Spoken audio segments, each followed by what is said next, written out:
Well, this week, journalists at the New York Times reported the Trump administration is pressuring Texas lawmakers to redraw congressional district maps to favor Republicans. J. David Goodman, Houston bureau chief of the New York Times, is joining us live to talk more about this. Thank you for being with us.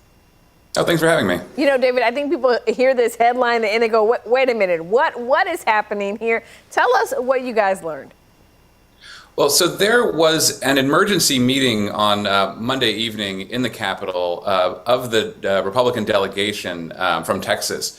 And what they were called to talk about was this plan that has been sort of percolating around Austin, but not in a way that anyone really took it that seriously. But then on Monday night is when the delegation was informed that, in fact, the White House was pushing for them to or for redistricting to happen in Texas, and they wanted essentially to get the delegation on board. Now, the Republicans who represent Texas in the U.S. Congress right now are not at all excited about this. They are not the ones who want this to happen. They have districts that were drawn relatively recently after the 2020 census, and they're safe and they like them, and they're not excited about trying to redraw those districts to maybe get a couple more seats in the U.S. House.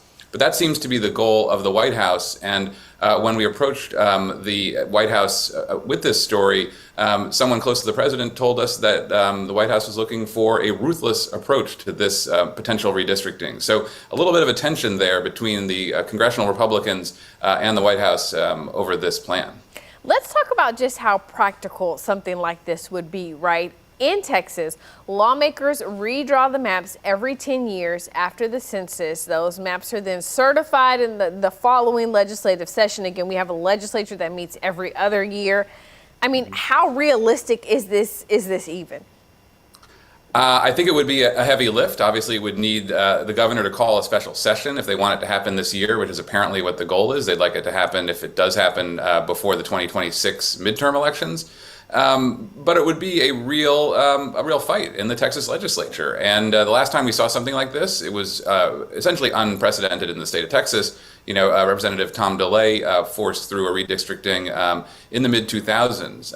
But the difference there was that the Republican Party was essentially taking over the state. It was in the midst of taking over the state at that time, and Democrats still had a hold on a lot of districts that maybe, more rightfully would have been represented by a Republican, or you could have made that case then. Here now we have a situation where Republicans have been in control for a very long time in Texas, and they've drawn these districts themselves in the state to favor their own members and to give themselves safe districts. And what the White House essentially is asking for, at least as far as we know now, is less safe districts for Republicans who are here, and maybe potentially pick up a couple more seats and pad their House majority, or at least try not to lose it. So it's a very odd and also sort of extreme endeavor that is a risky one as well. It's not necessarily going to succeed if they go about it. And we asked the governor, what he's planning on doing. He's not responded, but clearly he has to take a step here, and we'll be waiting to see what that is. Absolutely. A very risky, especially when you think about midterms and how midterm elections, typically work out. It could not work out in his favor if these maps were to be redrawn. And, every time Texas redraws its maps, we end up with lawsuits. And here you are having this reporting, having this out about, we're talking about gerrymandering here. There would obviously be lawsuits, right? An illegal fight.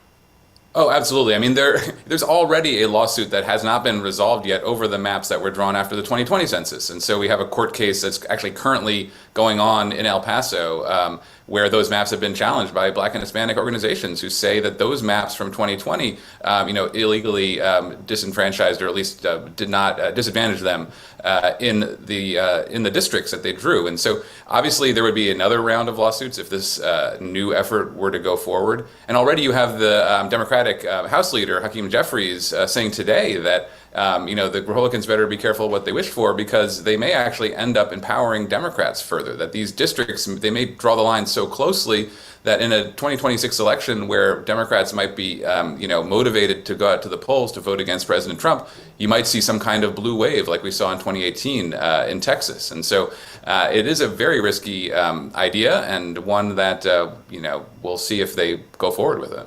Yeah, should be interesting to watch and to follow. J. David Goodman with the New York Times, we thank you so much for your time. Oh, thank you.